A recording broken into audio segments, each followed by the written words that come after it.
So class 11th chemistry हम देख रहे हैं, लेसन 3 पीरियोडिक टेबल। आज का हमारा टॉपिक है इलेक्ट्रॉन गेन एंथैल्पी। अभी तक हमने एटॉमिक रेडियस, आयनाइजेशन एंथैल्पी देख लिया है। आज हम थर्ड टॉपिक लेके आए हैं, इलेक्ट्रॉन गेन एंथैल्पी। ठीक है, चलिए। और इससे भी पहले अगर आप इस चैनल पर नए हो, अभी तक सब्सक्राइब नहीं किया है तो सब्सक्राइब करो, जिससे आने वाले सारे वीडियोस आपको मिलते रहे। क्या होता है इलेक्ट्रॉन गेन एंथैल्पी, समझिए बच्चों। हमारा जो एटम होता है बच्चों, दैट इज़ न्यूट्रल। कैसा होता है बच्चों? न्यूट्रल होता है। हम सभी को पता है जितने इलेक्ट्रॉन्स होते हैं उतने ही प्रोटॉन होते हैं, मतलब पॉजिटिव चार्ज नेगेटिव चार्ज बराबर होता है। ठीक है, बट कुछ एलिमेंट ऐसे होते हैं जैसे कि क्लोरीन, इनका इलेक्ट्रॉनिक स्ट्रक्चर बनाते हैं अपन, इलेक्ट्रॉनिक कॉन्फ़िगरेशन। इसका क्या होता है? 1s2 2s2 2p5। इनको चाहिए एक इलेक्ट्रॉन। किस लिए चाहिए? अपना इलेक्ट्रॉनिक कॉन्फ़िगरेशन पूरा करने के लिए। 2p6 हो जाएगा तो इसका इलेक्ट्रॉनिक कॉन्फ़िगरेशन कैसा हो जाएगा बच्चों? पूरा हो जाएगा, क्योंकि इसका एटॉमिक नंबर 9 होता है और 9 के बाद जैसे एक इलेक्ट्रॉन मिलेगा तो 10 इलेक्ट्रॉनिक कॉन्फ़िगरेशन पूरा। तो ये क्या करते हैं, इस टाइप के जो इलेक्ट्रॉन होते हैं, सॉरी एलिमेंट होते हैं, फ्लोरीन जैसे, क्लोरीन जैसे, ये इलेक्ट्रॉन गेन करते हैं। क्या करते हैं बच्चों?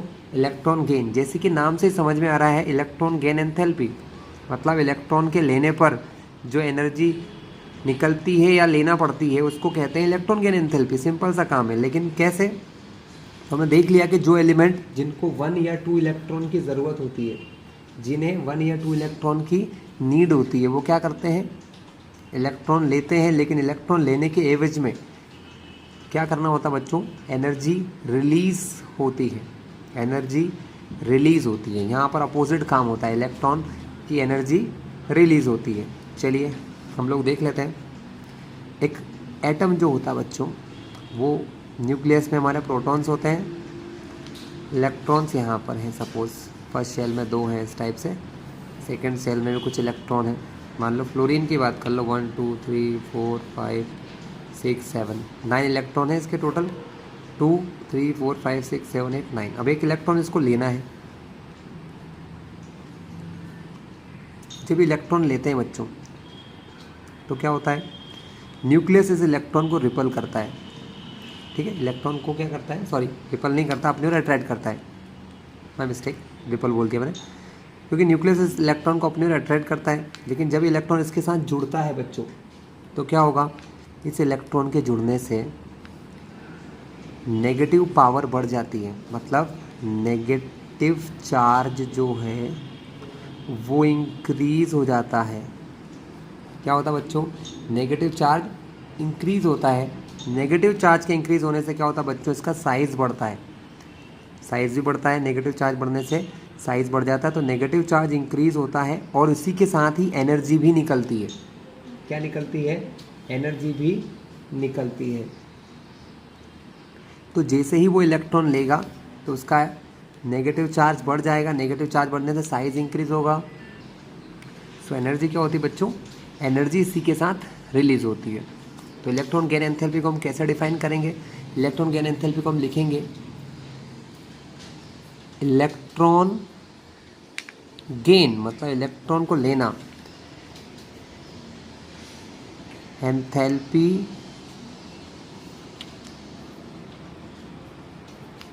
is equal to the change in enthalpy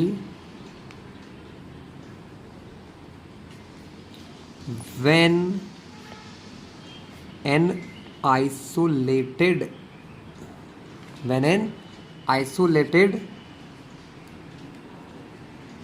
gaseous atom accept an electron, वो जब एक इलेक्ट्रॉन को गेन कर लेता है बच्चों। और एक इलेक्ट्रॉन गेन करने से क्या बनाता है? टू फॉर्म, उससे वो बनाता है मोनोवेलेंट नेगेटिव आयन बनाता है। क्या बनाता है? मोनोवेलेंट नेगेटिव आयन बनाता है बच्चों। ठीक है, ठीक है। तो बच्चों इलेक्ट्रॉन गेन एंथैल्पी क्या होता है? Change in enthalpy when an isolated gaseous atom accept an electron to form monovalent negative ion. Monovalent negative ion जब वो बनाता है, एक इलेक्ट्रॉन लेके वो नेगेटिव आयन बनाता है, तब ये हो पाता है। ठीक है, जब वो इलेक्ट्रॉन लेता है बच्चों तो वो एनर्जी रिलीज़ करता है। हमारा जो एटम है ना अपनी एनर्जी को रिलीज़ करता है। ठीक है, जैसे आप इलेक्ट्रॉन लोगे तो एनर्जी रिलीज़ होगी, लेकिन ये डिपेंड करता है केसेस पर कि अगर आपका इलेक्ट्रॉनिक कॉन्फ़िगरेशन, आपको इलेक्ट्रॉन की ज़रूरत है तो आप इलेक्ट्रॉन लोगे, अगर इलेक्ट्रॉन की ज़रूरत नहीं है तो क्या होगा? एनर्जी रिलीज़ होती है बच्चों, सॉरी एनर्जी लेना पड़ती है। अगर इलेक्ट्रॉन की ज़रूरत है, आप इलेक्ट्रॉन ले रहे हो, जैसे फ्लोरीन है यहाँ पर, इसको इलेक्ट्रॉन की नीड है तो वो इलेक्ट्रॉन लेगा, इलेक्ट्रॉन लेने के साथ ही वो अपनी एनर्जी रिलीज़ करेगा, निकालेगा। लेकिन कुछ एलिमेंट ऐसे होते हैं जिनका इलेक्ट्रॉनिक कॉन्फ़िगरेशन फुलफिल्ड होता है, जैसे कि नोबल गैसेस। सो अब बात करते हैं हम लोग किसकी? हीलियम की या नियोन की। जो नोबल गैसेस हैं बच्चों, इनका इलेक्ट्रॉनिक कॉन्फ़िगरेशन फुलफिल्ड होता है। कैसा होता है? फुलफिल्ड होता है हीलियम का और नियोन का। हीलियम का और नियोन का इलेक्ट्रॉनिक कॉन्फ़िगरेशन फुलफिल्ड है। अब नियोन की बात करें तो नियोन का एटॉमिक नंबर 10 होता है, जिसका इलेक्ट्रॉनिक कॉन्फ़िगरेशन 2,8 होता है। और तरीके से लिखे हम लोग तो होता है 1s2, 2s2, 2p6। मतलब इलेक्ट्रॉनिक कॉन्फ़िगरेशन फुल, इलेक्ट्रॉन की ज़रूरत ही नहीं है। लेकिन अगर आप इनको इलेक्ट्रॉन दोगे तो क्या होगा? ये एनर्जी नहीं निकालेंगे और इनको एनर्जी सप्लाई करना पड़ेगी बच्चों। ऐसा क्यों? देखिए, ये आपका न्यूक्लियस, फर्स्ट शेल के 2 इलेक्ट्रॉन फुलफिल्ड है। आप सेकेंड शेल में गए 1, 2, 3, 4, 5, 6, 7, 8, उसमें 8 इलेक्ट्रॉन्स हैं। अब आप एक्स्ट्रा इलेक्ट्रॉन कहाँ रखोगे? आपके पास एक्स्ट्रा इलेक्ट्रॉन रखने की जगह है? नॉट पॉसिबल, स्पेस ही नहीं है बच्चों। एक्स्ट्रा इलेक्ट्रॉन रखने का स्पेस नहीं होता है। तो जब एक्स्ट्रा इलेक्ट्रॉन रखने का स्पेस नहीं है तो हमको इलेक्ट्रॉन अगर रखना ही है तो हम इसके लिए क्या करते हैं? नई शेल बनाते हो। नई शेल बनाना मतलब एनर्जी देना। नई शेल बनाना मतलब बच्चों उसको एनर्जी देना पड़ेगी आपको। यानी हीलियम, नियोन, ये नोबल गैसेस जो हैं इनके पास इलेक्ट्रॉन रखने का प्लेस नहीं होता है, तो इनको इलेक्ट्रॉन रखने के लिए नई शेल बनाना पड़ेगी, मतलब एनर्जी सप्लाई करना पड़ेगी। तो इस टाइप के एलिमेंट को, इलेक्ट्रॉन को ऐड कराने के लिए इलेक्ट्रॉन गेन एंथैल्पी कैसी होती है? एनर्जी देना पड़ती है। और कुछ एलिमेंट से एनर्जी रिलीज होती है। ठीक है, इलेक्ट्रॉन गेन एंथैल्पी की वैल्यू कैसी होती है बच्चों? चलो पेज चेंज कर लेता हूँ मैं। इलेक्ट्रॉन गेन एंथैल्पी की वैल्यू 2 टाइप से होती है, negative and positive. The element which releases energy, ऐसे एलिमेंट जो एनर्जी निकालते हैं उनकी इलेक्ट्रॉन गेन एंथैल्पी, इसको EA भी लिखते हैं शॉर्ट में। इलेक्ट्रॉन गेन एंथैल्पी कैसी होती है? माइनस में या नेगेटिव होती है। एलिमेंट विच नीड एनर्जी, जो एनर्जी को एब्जॉर्ब करते हैं उनकी इलेक्ट्रॉन गेन एंथैल्पी होती है पॉजिटिव। कैसी होती है student? There electron gain enthalpy will be positive. ठीक है, ज़्यादातर आपको इलेक्ट्रॉन गेन एंथैल्पी की वैल्यू कुछ इस टाइप से मिलती है, -141.2 किलो जूल पर मोल। अब देखिए, यूनिट की बात करें तो किलो जूल यूनिट होती है बच्चों, क्योंकि एनर्जी है एक टाइप से, एंथैल्पी यानी एनर्जी है। एनर्जी कैसे होती है? एनर्जी होती है हमेशा किलो जूल में, और किलो जूल के साथ हमेशा मोल आता है। यानी 1 मोल एटम जब बनेंगे तो कितने किलो जूल एनर्जी निकलेगी, या 1 मोल एटम जब आयन बनेंगे तो कितने किलो जूल एनर्जी रिलीज होती है, उसी को कहते हैं इलेक्ट्रॉन गेन एंथैल्पी। ठीक है, एग्जाम्पल के तौर पर लिखते कैसे हैं? जैसे कि क्लोरीन एटम गैसियस फॉर्म में ही बनेगा। क्लोरीन एटम जब एक इलेक्ट्रॉन एक्सेप्ट करता है, एक इलेक्ट्रॉन उसने गेन किया, इससे वो बना Cl- ion.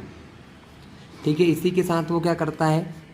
349 kilo joule energy release करता है। अब ये एक एटम की नहीं है, 349 किलो जूल पर मोल है। ठीक है, तो यहाँ पर इलेक्ट्रॉन गेन H ऐसे भी लिखते हैं इसको, डेल्टा EG इलेक्ट्रॉन गेन, और H मतलब एंथैल्पी होता है, इलेक्ट्रॉन गेन एंथैल्पी। और जो एलिमेंट एनर्जी रिलीज करते हैं बच्चों, उनकी इलेक्ट्रॉन गेन एंथैल्पी को माइनस से रिप्रेजेंट किया जाता है, -349 किलो जूल पर मोल। और जो एलिमेंट इलेक्ट्रॉन को लेने पर एनर्जी की ज़रूरत रखते हैं, नीड होती है, जैसे कि मैंने बताया नोबल गैसेस, इनको इलेक्ट्रॉन लेने की नीड नहीं होती है, लेकिन अगर हम उनको फिर भी इलेक्ट्रॉन देते हैं तो क्या करते हैं, उस इलेक्ट्रॉन लेने के लिए उनको एनर्जी सप्लाई करना पड़ती है, उनकी इलेक्ट्रॉन गेन एंथैल्पी हमारी पॉजिटिव होती है बच्चों। क्लियर है? तो इलेक्ट्रॉन गेन एंथैल्पी मतलब इलेक्ट्रॉन का एक्सेप्ट करना, इलेक्ट्रॉन को लेना। चलिए मैं आपको एक छोटी सी टेबल दिखाता हूँ जिसमें बहुत सारे एलिमेंट के इलेक्ट्रॉन गेन एंथैल्पीज गिवन है। तो ग्रुप 1 में hydrogen, lithium, sodium, potassium, rubidium, caesium है, इनकी इलेक्ट्रॉन गेन एंथैल्पी माइनस में है और वेरी लिटिल, -73, -60, -50 है ना। Group 16 oxygen -141 kilo joule per मोल, सल्फर 200, सेलेनियम 195, टेल्यूरियम 190, पोलोनियम 174, सब नेगेटिव है, मतलब इन सब को जब इलेक्ट्रॉन देंगे तो ये एनर्जी रिलीज करेंगे, ये क्या करेंगे, एनर्जी को रिलीज करेंगे बच्चों। Group 17 so student fluorine -328 kilo joule per mole, chlorine की -349 किलो जूल पर मोल, ब्रोमीन की -325, तो ये भी सब माइनस में, लेकिन ज़्यादा वैल्यू है। ऐसा इसलिए क्योंकि इनको सिर्फ एक ही इलेक्ट्रॉन चाहिए, है ना। या और भी फैक्टर है, वो फैक्टर मैं भी समझाऊंगा कौन कौन से फैक्टर हो। यहाँ पर देखिए helium +48, neon +116, organ 1+96, krypton +96, xenon +77, radon की कुछ है लिखी नहीं है यहाँ पर। तो ये डिफरेंस है। तो नेगेटिव इलेक्ट्रॉन गेन एंथैल्पी मतलब इलेक्ट्रॉन लेने पर एनर्जी रिलीज होना, पॉजिटिव इलेक्ट्रॉन गेन एंथैल्पी मतलब इलेक्ट्रॉन लेने पर एनर्जी एब्जॉर्ब करना बच्चों, एनर्जी एब्जॉर्ब करना। इसके अलावा बच्चों सक्सेसिव इलेक्ट्रॉन गेन एंथैल्पीज भी होती हैं, जैसे जैसे मैंने आपको समझाया था सक्सेसिव इलेक्ट्रॉन आयोनाइजेशन एंथैल्पी बताई थी, इलेक्ट्रॉन जब रिलीज करते हैं आयोनाइजेशन एंथैल्पी बताई थी इससे पहले वाले वीडियो में मैंने, तो वहाँ पर भी सक्सेसिव बताई थी कि इलेक्ट्रॉन, एक इलेक्ट्रॉन निकालने के बाद एक और इलेक्ट्रॉन निकालना, फिर एक और इलेक्ट्रॉन। तो इसी टाइप से अगर आपने एक इलेक्ट्रॉन ले लिया है तो वो हो गई हमारी फर्स्ट इलेक्ट्रॉन गेन एंथैल्पी। अगर हमको 2 इलेक्ट्रॉन चाहिए, जैसे कि ऑक्सीजन है, जैसे कि हमारा ऑक्सीजन जो होता है, ऑक्सीजन को 2 इलेक्ट्रॉन की नीड होती है। ऑक्सीजन ने फर्स्ट इलेक्ट्रॉन लिया, ऑक्सीजन का ये गैसियस एटम है, OG मतलब ऑक्सीजन का गैसियस एटम, इसने इलेक्ट्रॉन लिया और इससे बना ऑक्सीजन का माइनस आयन, ठीक है। इसी के साथ इसने H1 यानी एनर्जी रिलीज़ करी, और वो कितनी रिलीज़ करी, -141 किलो जूल पर मोल। अभी मैंने आपको टेबल में दिखाया भी था कि ऑक्सीजन की इलेक्ट्रॉन गेन एंथैल्पी इतनी होती है। अब ये जो ऑलरेडी नेगेटिव है बच्चों, अब इसको एक और इलेक्ट्रॉन देना है तो आपको प्रॉब्लम हो जाएगी। अब आपको इलेक्ट्रॉन इसको प्रोवाइड करना है तो एनर्जी देना ही पड़ेगी। अब ये एनर्जी रिलीज़ नहीं करेगा। रीज़न क्या है बच्चों, कि जब आप इलेक्ट्रॉन इसको दे दिया, when you giving it electron, जब आप इसको इलेक्ट्रॉन दे देते हो तो ये नेगेटिव आयन बन जाता है बच्चों। क्या बन जाता है, नेगेटिव आयन। अब नेगेटिव आयन के पास आप इलेक्ट्रॉन लेकर आओगे तो उन दोनों में तो रिपल्शन होगा ना। क्या होगा, नेगेटिव आयन इलेक्ट्रॉन को रिपल करेगा, दूर भगाएगा, पास नहीं बुलाएगा। पहले के केस में क्या था, ऑक्सीजन एटम हमारा न्यूट्रल था। ऑक्सीजन एटम कैसा था, न्यूट्रल था, है ना, और उसके अंदर पॉजिटिव चार्ज प्रोटॉन थे, तो वो इलेक्ट्रॉन को अपनी ओर अट्रैक्ट करता है। क्या करता है, अट्रैक्ट करता है, जिससे एनर्जी रिलीज होती है। लेकिन अब प्रॉब्लम क्या हो गई कि एक इलेक्ट्रॉन गेन करने के बाद वो ऑक्सीजन का आयन बन गया है, माइनस का आयन, और माइनस का आयन क्या करेगा, इलेक्ट्रॉन को रिपल करेगा। अब इलेक्ट्रॉन रिपल कर रहा है, फिर भी मुझे आपको इलेक्ट्रॉन देना है तो हमको एनर्जी देना पड़ेगी। एनर्जी क्या करना पड़ेगी, सप्लाई करना पड़ेगी। तो इसको एनर्जी सप्लाई करना पड़ती है हमको अगर एक इलेक्ट्रॉन देने के बाद। इसीलिए इसकी सेकेंड आयोनाइजेशन एनर्जी जो होती है, जिससे ये O2- बनता है बच्चों, वो सेकेंड आयोनाइजेशन एनर्जी हमारी प्लस में होती है, और वो होती है 780 किलो जूल पर मोल। ठीक है, तो सेकेंड आयोनाइजेशन एनर्जी प्लस में क्यों हुई, उसका रीज़न आपको समझ में आ गया होगा। उसका रीज़न आपको समझ में आ गया होगा कि क्यों, क्योंकि ऑक्सीजन का जो ये आयन बनेगा एक इलेक्ट्रॉन गेन करने के बाद, वो आने वाले इलेक्ट्रॉन को दूर करेगा, रिपल करेगा, और रिपल्शन के फोर्स के अगेंस्ट अगर मैं उसको इलेक्ट्रॉन देता हूँ तो एनर्जी सप्लाई करना ही पड़ेगी। सॉरी 780 है यहाँ पर, ठीक है, एनर्जी सप्लाई करना ही पड़ती है बच्चों। तो ये हमने देख लिया सक्सेसिव आयनाइजेशन एंड एंथैल्पी भी। आफ्टर दैट इसके बाद क्या है, इसके बाद आता है बच्चों factor affecting electron gain enthalpy. Electron gain enthalpy को किन किन चीज़ों से इफेक्ट होता है। फैक्टर्स अफेक्टिंग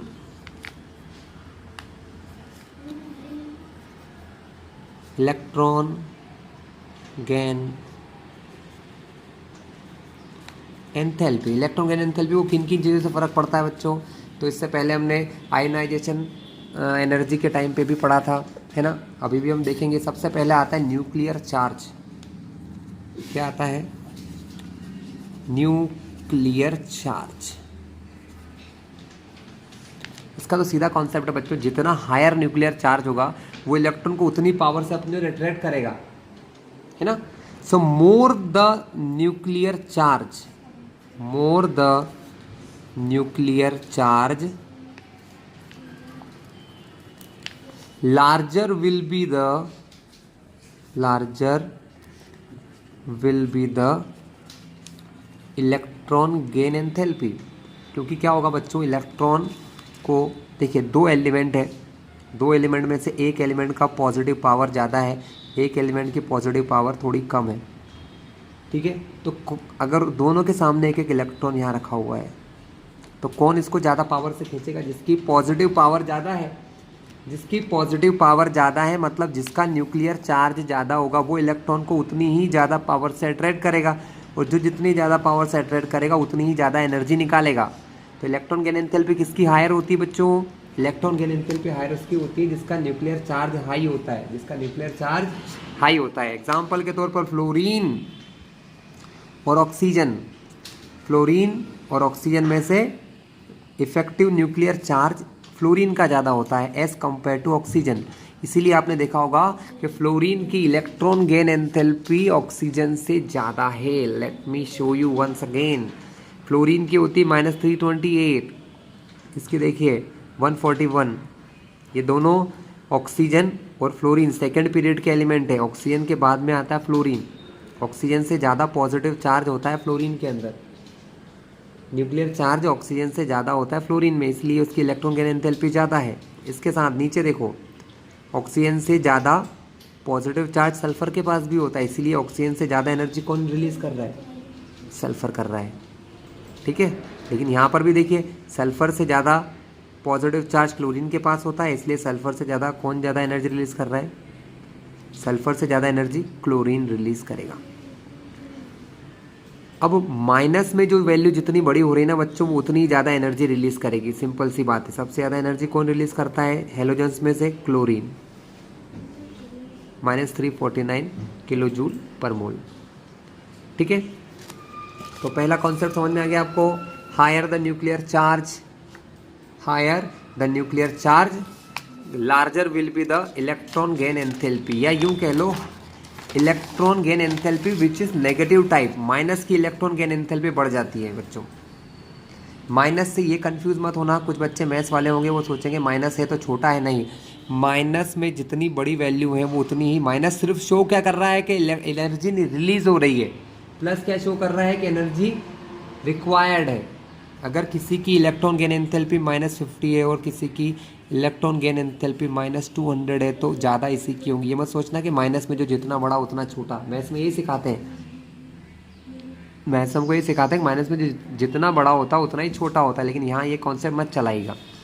माइनस सिर्फ शो कर रहा है कि एनर्जी रिलीज़ हो रही है, एनर्जी रिलीज़ हो रही है, और प्लस शो करता है कि एनर्जी एब्जॉर्ब हो रही है। तो इस टाइप से अगर अपन एक छोटा सा कॉन्सेप्ट बनाएं न्यूक्लियर चार्ज के हिसाब से कि न्यूक्लियर चार्ज के बढ़ने पर क्या होगा, तो सिंपल सी एक बात है कि अगर लेफ़्ट से राइट हम किसी पीरियड में चलते हैं, जैसे सेकेंड पीरियड में लिथियम से स्टार्ट होकर नियॉन की तरफ जाएं, तो न्यूक्लियर चार्ज बढ़ता जाता है। हमने पहले ही पढ़ रखा है। न्यूक्लियर चार्ज क्यों बढ़ता है, क्योंकि साइज़ छोटा होता जाता है। लिथियम से छोटा बेरिलियम होता है, बेरिलियम से छोटा बोरॉन होता है, बोरॉन से छोटा कार्बन होता है, कार्बन से छोटा नाइट्रोजन होता है। तो जनरली क्या होगा, generally electron gain enthalpy increase होगी।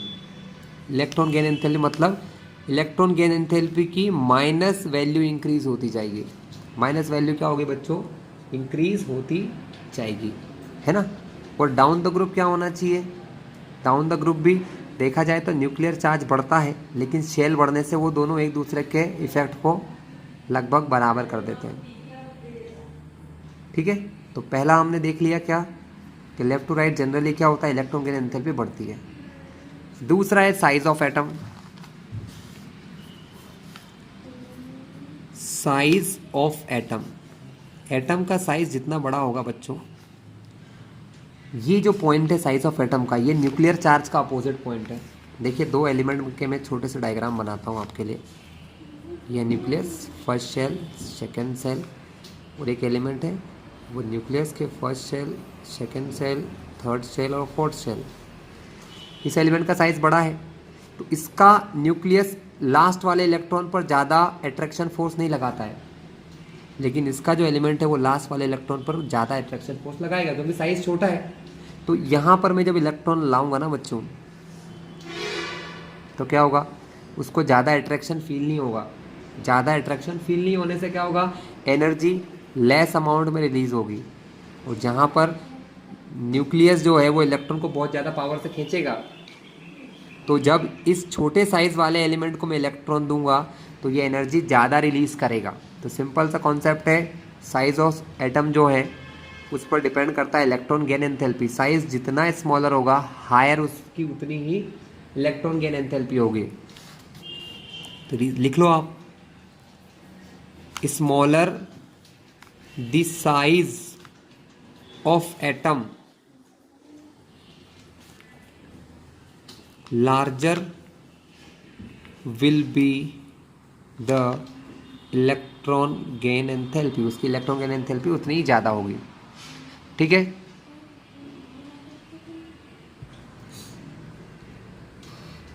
नेक्स्ट बच्चों, नेक्स्ट क्या है हमारा,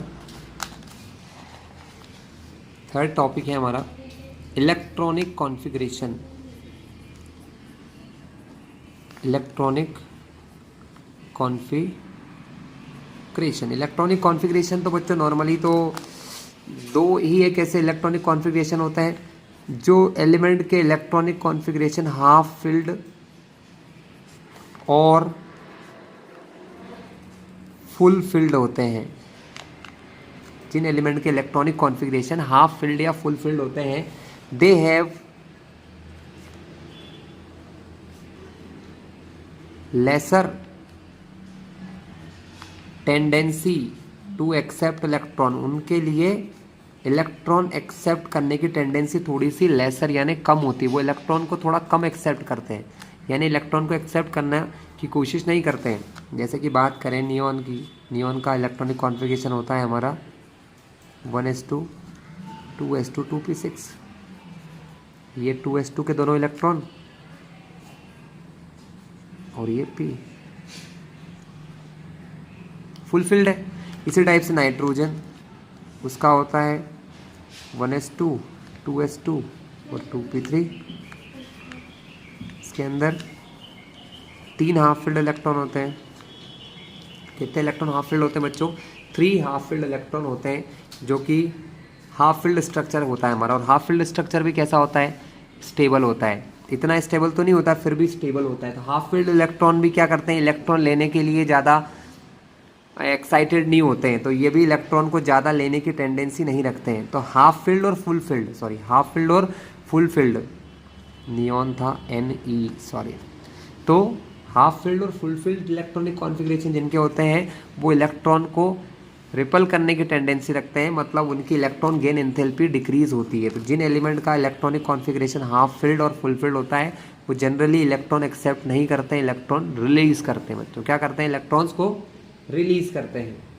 देयरफॉर उनकी इलेक्ट्रॉन गेन एंथैल्पी पॉजिटिव हो जाती है, मतलब उनको एनर्जी सप्लाई करना पड़ती है। एनर्जी उन्हें क्या करना पड़ती है बच्चों, सप्लाई करना होती है। तो बच्चों पहला वेरिएशन तो मैंने आपको बता ही दिया था। पहला वेरिएशन क्या था, पहला वेरिएशन था लेफ़्ट टू राइट। अगर किसी पीरियड में लेफ़्ट से राइट में जाओगे तो न्यूक्लियर साइज बढ़ता जाता है और साइज ऑफ एटम छोटा होता जाता है। दोनों ही चीज़ों के कारण इलेक्ट्रॉन गेन एंथैल्पी इंक्रीज होती जाती है, मतलब उसकी नेगेटिव वैल्यू और नेगेटिव होती जाती है, मतलब ज़्यादा एनर्जी रिलीज होगी। ठीक है, कुछ एलिमेंट के एक्सेप्शन होते हैं, जैसे कि हमने देख लिया हाफ फील्ड और फुल फील्ड वाले। जैसे कि अपन बात करें सेकेंड पीरियड में, सेकेंड पीरियड की अगर बात करोगे आप स्टूडेंट, सेकेंड पीरियड में हाफ फील्ड वाले 2 एलिमेंट होते हैं, बेरिलियम से पहले लिथियम जो होता है उसका 3 है और बेरिलियम 4 है। उसके बाद बोरॉन 5 है, कार्बन 6, 7 पर नाइट्रोजन है। तो नाइट्रोजन और बेरिलियम दोनों का स्ट्रक्चर कैसा होता है, हाफ फील्ड। इसका नाइट्रोजन का हाफ फील्ड होता है, मैंने भी बताया नाइट्रोजन का हाफ फील्ड है। तो इसकी इलेक्ट्रॉन गेन एंथैल्पी पॉजिटिव होगी, नेगेटिव नहीं होगी। मतलब इसको इलेक्ट्रॉन के लिए एनर्जी चाहिए क्योंकि इसका स्ट्रक्चर हाफ फील्ड है, इसको इलेक्ट्रॉन की नीड नहीं है, ये स्टेबल है, ठीक है। और बेरिलियम में भी फुल फील्ड होता है। बेरिलियम में क्या होता है, 1s2 और 2s2 है। 2s2 पूरा भरा होता है, कंप्लीटली फील्ड है, इसलिए इसको भी ज़रूरत कम होती है। तो इन दोनों की इलेक्ट्रॉन गेन एंथैल्पी पॉजिटिव होती है, बाकी सब एलिमेंट की नेगेटिव होती है ना। क्लोरीन के बाद कौन आता है, नाइट्रोजन के बाद ऑक्सीजन और फिर फ्लोरीन, ठीक है। लेकिन सबसे ज़्यादा इसमें किसकी होगी, फ्लोरीन की। फ्लोरीन से कम ऑक्सीजन की, उससे कम क्लोरीन, फिर बोरॉन, फिर लिथियम। क्योंकि लेफ़्ट टू राइट अब किसी पीरियड में जाते हैं, when we moving from left to right in a period, क्या होता है, एटॉमिक साइज इंक्रीज होता है बच्चों, सॉरी डिक्रीज होता है, एटॉमिक साइज छोटा होता जाता है और न्यूक्लियर चार्ज भी बढ़ता जाता है। तो दोनों कंडीशन फेवर कर रही है इलेक्ट्रॉन गेन एंथैल्पी के बढ़ने की। दोनों कंडीशन क्या कर रही है, इलेक्ट्रॉन गेन एंथैल्पी की बढ़ने को फेवर कर रही है। इसलिए left to right electron gain enthalpy become more and more negative, ज़्यादा से ज़्यादा नेगेटिव होती जाती है। ओके, नेक्स्ट देखते हैं बच्चों हम लोग down the group. Down the group क्या होता है, डाउन द ग्रुप 2 चीज़ें होती बच्चों। डाउन द ग्रुप मैं पहले भी पढ़वा चुका हूँ, जिसको नहीं पता डाउन द ग्रुप क्या होता है वो मेरे एटॉमिक रेडियस वाले वीडियो को देखो। डाउन द ग्रुप जब किसी ग्रुप में नीचे आते हैं तो साइज ऑफ एटम जो है, किसी भी एटम का size down the group increase होता है। क्या होता है, down the group size of atom increase होता है। न्यूक्लियर चार्ज तो बढ़ता है बच्चों, न्यूक्लियर चार्ज भी बढ़ता है, लेकिन साइज ऑफ एटम बढ़ने की वजह से न्यूक्लियर चार्ज का जो इफेक्ट होता है वो कम हो जाता है, साइज ऑफ एटम का जो इफेक्ट है वो ज़्यादा होता है। और जैसे जैसे मैंने क्या समझाया, साइज ऑफ एटम इंक्रीज होता है down the group, electron gain enthalpy decrease होती है। Electron gain enthalpy down the group decrease होती है due to increase in the size. Size के बढ़ने से हम बोलेंगे साइज बढ़ रहा है, न्यूक्लियर चार्ज भी बढ़ रहा है, लेकिन साइज बढ़ने की जो पावर है, यूँ कह लो, समझ लो कि साइज जो बढ़ता है ना वो इसके इफेक्ट को नलीफाई कर देता है। न्यूक्लियर चार्ज के बढ़ने का जो इफेक्ट होता है उसको कम कर देता है, ठीक है। इसीलिए हम कहते हैं down the group electron gain enthalpy decreases. Electron gain enthalpy क्या होता है, डिक्रीज होती है। मैं आपको एक डाटा दिखाता हूँ, ध्यान से देखिए, अभी दिखाया था वही दिखाऊंगा फिर से। इस पहली जो वैल्यू इनको छोड़ के यहाँ से देखिए बच्चों, ये कम है 200, 195, 190, 174, डाउन द ग्रुप डिक्रीज हो रही है। 349, 325, 295, 270 डिक्रीज हो रहा है। बस ये एक वैल्यू जो है वो कम है ऊपर की। तो इसके में रीज़न ये है कि फ्लोरीन और ऑक्सीजन की जो होना चाहिए वो एक्चुअल में है नहीं, उनकी कम है, इनकी कोई गलती नहीं है इसमें, ये अपने लेवल पर सही है। बट फ्लोरीन और ऑक्सीजन की सल्फर और क्लोरीन से कम इसलिए है, उसका एक रीज़न है बच्चों, मैं बता देता हूँ उसका रीज़न क्यों है। ये क्वेश्चन बहुत बार नॉर्मल एग्जाम्स में आ जाता है कि वाई हम जब कह रहे हैं कि डाउन द ग्रुप क्या हो रहा है, इलेक्ट्रॉन गेन एंथैल्पी डिक्रीज हो रही है और फ्लोरीन से नीचे क्लोरीन आ रहा है, तो फ्लोरीन की इलेक्ट्रॉन गेन एंथैल्पी क्लोरीन से ज़्यादा होना चाहिए, लेकिन उल्टा हो रहा है। यहाँ पर फ्लोरीन की इलेक्ट्रॉन गेन एंथैल्पी 328 है और इसकी 349 है। तो ये क्या लोचा है, तो इसके साथ प्रॉब्लम क्या है बच्चों, साइज की प्रॉब्लम है। क्योंकि फ्लोरीन और ऑक्सीजन जो है दोनों ही एक्सेप्शनली बहुत छोटे हैं। फ्लोरीन, अब पूरा कंसेप्ट को मैं फिर से एक बार लेके चलता हूँ आपके पास। क्या होता है, न्यूक्लियस आने वाले इलेक्ट्रॉन को अट्रैक्ट करता है। क्या करता है, अट्रैक्ट करता है, लेकिन यहाँ पर जो इलेक्ट्रॉन है ना वो तो इसको रिपल करेंगे ना, वो क्या करेंगे, इसको रिपल करते हैं। तो फ्लोरीन, ऑक्सीजन, ये एलिमेंट बहुत छोटे हैं साइज में, तो इनके इलेक्ट्रॉन जो इसको रिपल करते हैं ना उसकी पावर काफ़ी ज़्यादा होती है। जनरली जो बड़े बड़े एटम है, जैसे क्लोरीन की बात करें, देखो ये फ्लोरीन और ऑक्सीजन की है पहली शेल, दूसरी शेल में इलेक्ट्रॉन होते हैं और दूसरी शेल में इलेक्ट्रॉन आता है। फ्लोरीन और ऑक्सीजन दोनों के पास कौन सी शेल में इलेक्ट्रॉन आता है बच्चों? सेकंड शेल में इलेक्ट्रॉन आता है। लेकिन क्लोरीन और सल्फर जो एलिमेंट है उनके पास इलेक्ट्रॉन आता है थर्ड शेल में। कौन सी शेल में आता है? थर्ड शेल में। तो थर्ड शेल के जो इलेक्ट्रॉन हैं वो आने वाले इलेक्ट्रॉन को ज़्यादा रिपल नहीं कर पाते हैं, जबकि ये जो छोटे साइज वाले एलिमेंट है फ्लोरीन और ऑक्सीजन, ये आने वाले इलेक्ट्रॉन को कुछ ज़्यादा रिपल कर देते हैं। तो क्या होता है, दो पावर होती है, इलेक्ट्रॉन न्यूक्लियस इलेक्ट्रॉन को पास बुलाता है और ये जो इलेक्ट्रॉन शेल में है ये इसको रिपल करते हैं। तो इनका जो रिपल्शन पावर है इलेक्ट्रॉन्स का छोटे साइज होने की वजह से काफ़ी ज़्यादा होता है। इस वजह से इनकी इलेक्ट्रॉन गेन एंथैल्पी यूजुअली जो ज़्यादा होना चाहिए वो थोड़ी सी कम हो जाती है इनके रिपल्शन की वजह से, जबकि क्लोरीन में सल्फर में ये रिपल्शन नहीं होता है, या होता है तो बहुत रेयरली है, थोड़ा होता है। इसकी वजह से क्लोरीन की इलेक्ट्रॉन गेन एंथैल्पी फ्लोरीन से ज़्यादा होती है और ऑक्सीजन से ज़्यादा इलेक्ट्रॉन गेन एंथैल्पी हमारे सल्फर की होती है। दोनों में सेम रीज़न है, ड्यू टू स्मॉल साइज, इनके साइज जो होते हैं छोटे होते हैं, जिससे इलेक्ट्रॉन में रिपल्शन काफ़ी ज़्यादा होता है ना, having more repulsion in electron and electron, therefore electron gain enthalpy somehow decreases. तो इलेक्ट्रॉन गेन एंथैल्पी थोड़ी सी इनके लिए कम हो जाती है।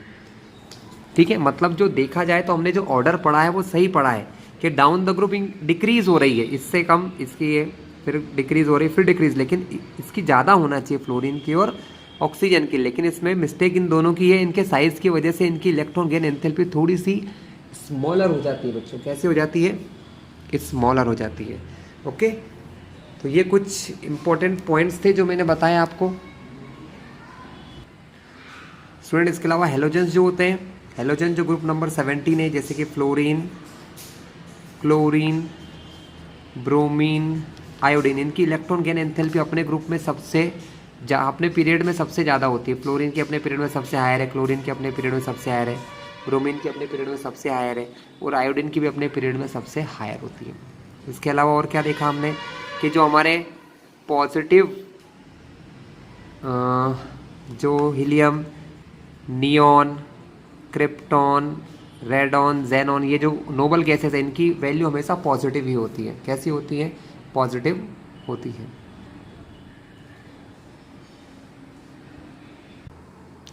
कुछ क्वेश्चन देखते हैं बच्चों।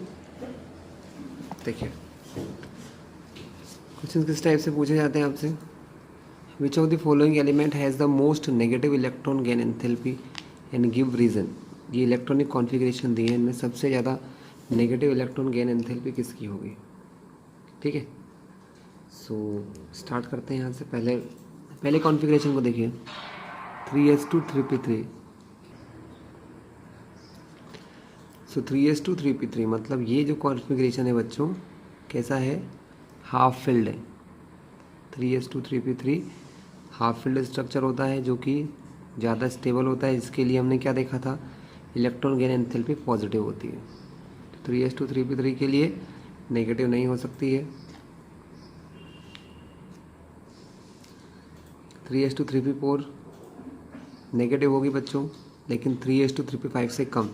3s2 3p5 को सिर्फ एक इलेक्ट्रॉन चाहिए अपना ऑक्टेट कंप्लीट करने के लिए, तो इसकी इलेक्ट्रॉन गेन एंथैल्पी ज़्यादा होगी। दूसरा, इसका न्यूक्लियर पावर भी ज़्यादा होगा, क्योंकि इन दोनों एलिमेंट में क्या डिफरेंस है कि ये इसके बाद पीरियड में ये आता है, दोनों थर्ड पीरियड के हैं। ये थर्ड पीरियड में इससे पहले आता है। ठीक है, तो जो थर्ड पीरियड में बाद में आएगा उसका साइज़ भी छोटा होगा और उसके पास प्रोटॉन्स भी ज़्यादा हैं, तो न्यूक्लियर पावर भी ज़्यादा होगी। इस वजह से इसकी इलेक्ट्रॉन गेन एंथैल्पी हायर होगी एज़ कम्पेयर टू दिस। लिखा भी है थर्ड आंसर, लिखा उन्होंने third. Electronic configuration will have the most negative electron gain enthalpy, ये थर्ड वाला। This is due to the reason that it contains one electron less than stable noble gas configuration, क्योंकि उसको 3p6 बनने के लिए सिर्फ एक ही इलेक्ट्रॉन चाहिए। ओके, नेक्स्ट क्वेश्चन देखते हैं बच्चों। The electron gain enthalpy of chlorine is this 349 kilojoule per mole. How much energy in kilojoule is released when 1 gram of chlorine is converted completely to chlorine ion in gaseous state। तो यहाँ पर 1 ग्राम chlorine है, so convert करना है chlorine के ions में उसकी kilo joule energy ये है। ओके,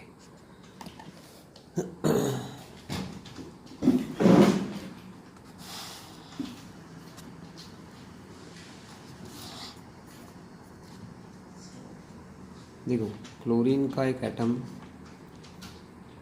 इलेक्ट्रॉन गेन करता है गैसियस स्टेट में, क्लोरीन का आयन बन जाता है ना, और 349 किलो जूल एनर्जी निकलती है अगर 1 मोल ले तो, किलो जूल पर मोल के लिए।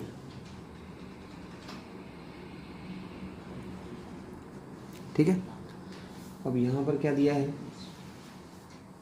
1 मोल में कितने एटम होते हैं, 35.5 ग्राम क्लोरीन जो है, 35.5 ग्राम क्लोरीन के जो एटम होते हैं, क्योंकि क्लोरीन Cl का मास 35.5 होता है, तो 35.5 ग्राम जो हैं वो आपको देते हैं 349 किलो जूल, क्योंकि 1 मोल का मतलब क्लोरीन का मास को मोलर मास में लिखना है। 1 मोल का मास 35.5 होता है। तो अगर मुझे 1 ग्राम निकालना है बच्चों, तो मैं क्या करूँगा, 349.5 जो है, 349.5 या फिर 349 ही दिया है क्वेश्चन में, तो ठीक है, वैसे 349.5 होता है, तो 35.5 से डिवाइड कर देंगे इसको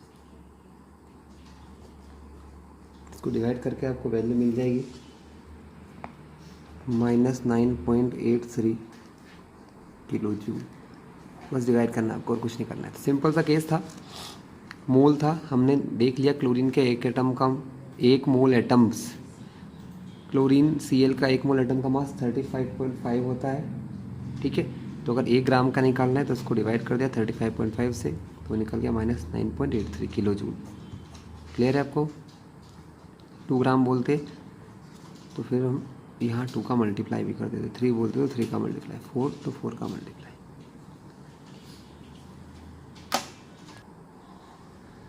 नेक्स्ट क्वेश्चन देखते हैं बच्चों, विच ऑफ द एटम और ion has positive electron gain enthalpy. Positive electron gain enthalpy कब होती है बच्चों, जब सेकंड हम निकालते हैं। सेकंड इलेक्ट्रॉन गेन एंथैल्पी हमेशा पॉजिटिव होती है। जैसे ऑक्सीजन एटम है, ऑक्सीजन का आयन है, 1 इलेक्ट्रॉन ऑलरेडी निकल चुका है, O- का मतलब 1 इलेक्ट्रॉन निकल चुका है, तो ये पॉजिटिव ही देगा, क्योंकि दूसरा इलेक्ट्रॉन निकालना हमेशा पॉजिटिव होता है। यहाँ पर सल्फर है, एक भी इलेक्ट्रॉन नहीं दिया गया है इनको, तो ये नेगेटिव देगा। यहाँ पर ऑक्सीजन एटम है, तो ये नेगेटिव देगा, और सल्फर का 1 इलेक्ट्रॉन ऑलरेडी ले चुका है, तो सेकेंड इलेक्ट्रॉन हमेशा पॉजिटिव होता है, तो यहाँ पर ये O- positive electron gain enthalpy देगा। पॉजिटिव मतलब एनर्जी देना पड़ेगी उनको। यहाँ पर दोनों ही माइनस के हैं, तो दोनों ही लेंगे, दोनों ही कोई एनर्जी चाहिए तो दोनों की पॉजिटिव होगी, और यहाँ पर N- की भी पॉजिटिव होगी बच्चों, है ना, क्योंकि 1 इलेक्ट्रॉन ले चुका है, 1 और इलेक्ट्रॉन देना है, तो पॉजिटिव इलेक्ट्रॉन गेन एंथैल्पी। तो सेकेंड इलेक्ट्रॉन गेन एंथैल्पी जो है ऑलवेज पॉजिटिव होती है। ऑल द एनायंस, जितने भी एनायंस हैं, minus minus minus minus minus, O-, S-, N-, तीनों को ही पॉजिटिव देना पड़ेगा हमको।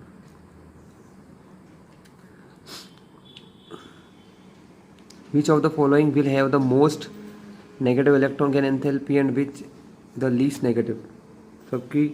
सबसे ज़्यादा नेगेटिव किसकी होती है बच्चों, तो क्लोरीन की सबसे ज़्यादा नेगेटिव होती हैं, क्योंकि वो 3rd पीरियड में भी होता है ना। तो 15, 16, 17 फॉस्फोरस, सल्फर, क्लोरीन, 15, 16, 17, और ये 2nd पीरियड में होता है क्लोरीन से ऊपर। लेफ्ट से राइट इंक्रीज होती है, तो क्लोरीन की तो इन दोनों से ज़्यादा ही होना है, और डाउन द ग्रुप डिक्रीज होती है, बट हमने देख रखा है क्लोरीन की सबसे ज़्यादा इलेक्ट्रॉन गेन एंथैल्पी होती है। ठीक है, तो फ्लोरीन से ज़्यादा क्लोरीन की, और फ्लोरीन से कम होती है सल्फ़र की, सल्फ़र से कम होती है फॉस्फोरस की, बट सल्फ़र की तो पॉजिटिव होती है बच्चों, due to stable configuration. Electron gain enthalpy generally becomes more negative on moving from left to right across a given period, whereas it become less negative on moving from top to bottom। ये हमने पढ़ा था पहले भी।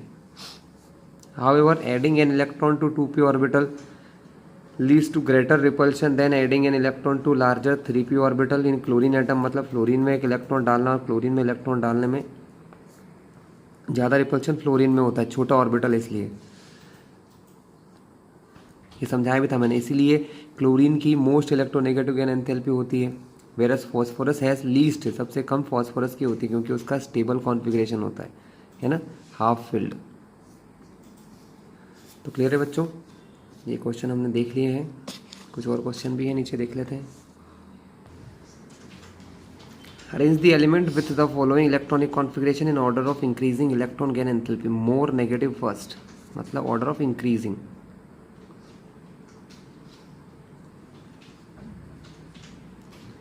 Electron gain enthalpy बढ़ती है होना चाहिए।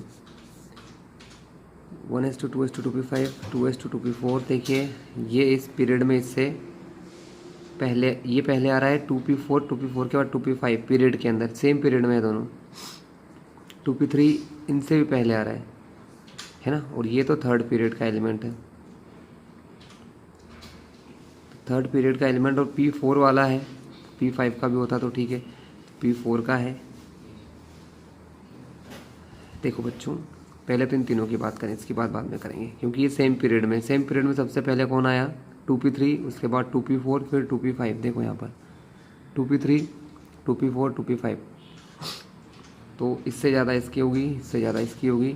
अब बात करें इन दोनों की, 1s2 2s2 2p4 1s2 2s2 2p6 3s2 3p4, मतलब 2s2 2p4 ऑक्सीजन की होती है, उससे नीचे होता है सल्फ़र, तो ऑक्सीजन से ज़्यादा होती है सल्फ़र की, ऑक्सीजन से ज़्यादा सल्फ़र की होती है। तो बच्चों ये जो तीनों हैं वो थर्ड पीरियड के हैं, तो इन तीनों का ऑर्डर तो समझ में आ गया।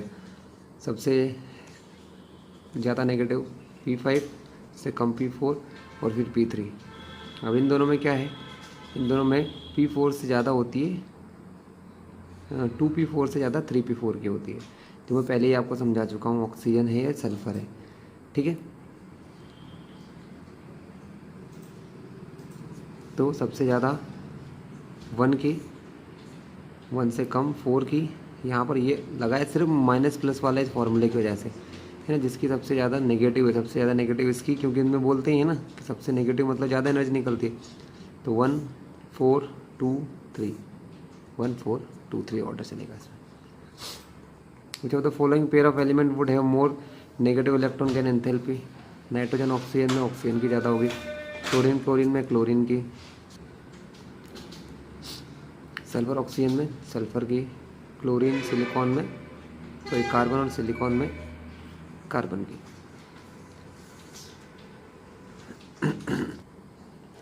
Arrange the following element in increasing order of their electron gain enthalpy, more negative first, more negative को पहले लिखना है। BeB सबसे ज़्यादा किसकी होगी, बेरिलियम की, तो पॉजिटिव होगी। बोरॉन, बोरॉन से ज़्यादा कार्बन की, तो कार्बन पहले, क्योंकि कार्बन बोरॉन से, ये दोनों तीनों ही एलिमेंट सेकेंड पीरियड के हैं। बेरिलियम के बाद बोरॉन, बोरॉन के बाद कार्बन, तो कार्बन सबसे राइट साइड में, तो कार्बन के सबसे कम नेगेटिव, मतलब सबसे ज़्यादा नेगेटिव, फिर उससे कम नेगेटिव बोरॉन की और सबसे कम नेगेटिव बेरिलियम की। बोरॉन कार्बन नाइट्रोजन, तो फिर भी कार्बन, फिर बोरॉन, फिर नाइट्रोजन, क्योंकि नाइट्रोजन की पॉजिटिव होती है बच्चों, बता चुका हूँ आपको पहले ही। कार्बन नाइट्रोजन ऑक्सीजन, सबसे कम ऑक्सीजन, फिर कार्बन, फिर nitrogen, oxygen carbon nitrogen. Electron gain enthalpy of halogen decreases in the order fluorine chlorine bromine iodine, तो रॉन्ग है ये, क्योंकि क्लोरीन की सबसे ज़्यादा होती है ना। एक्चुअल ऑर्डर क्या होगा, आयोडीन से ज़्यादा नेगेटिव बोरिन की, ब्रोमीन से ज़्यादा नेगेटिव फ्लोरीन की, और सबसे ज़्यादा नेगेटिव होती है क्लोरीन की। ये जो साइन आप देख रहे हैं बच्चों माइनस प्लस का, ये सिर्फ माइनस और प्लस की वजह से हो रहा है, ठीक है। आयोडीन की इलेक्ट्रॉन गेन एंथैल्पी कम होती है, लेकिन ज़्यादा इसलिए क्योंकि इसकी प्लस में होती है, इससे कम माइनस इसकी, से भी कम माइनस इसकी, और सबसे कम माइनस क्लोरीन की, क्योंकि हम माइनस वाले को मैथ के हिसाब से, मैथमेटिक के हिसाब से माइनस वाले को छोटा मानते हैं, इसलिए क्लोरीन सबसे लास्ट में है। लेकिन ज़्यादा एनर्जी वो ही रिलीज़ करेगा। माइनस प्लस सिर्फ क्या शो करते हैं कि एनर्जी ले रहा है कि देना है वाला है। तो बच्चों नेक्स्ट वीडियो में हम देखेंगे अब इलेक्ट्रोनेगेटिविटी के बारे में। तो आज का वीडियो यहीं तक।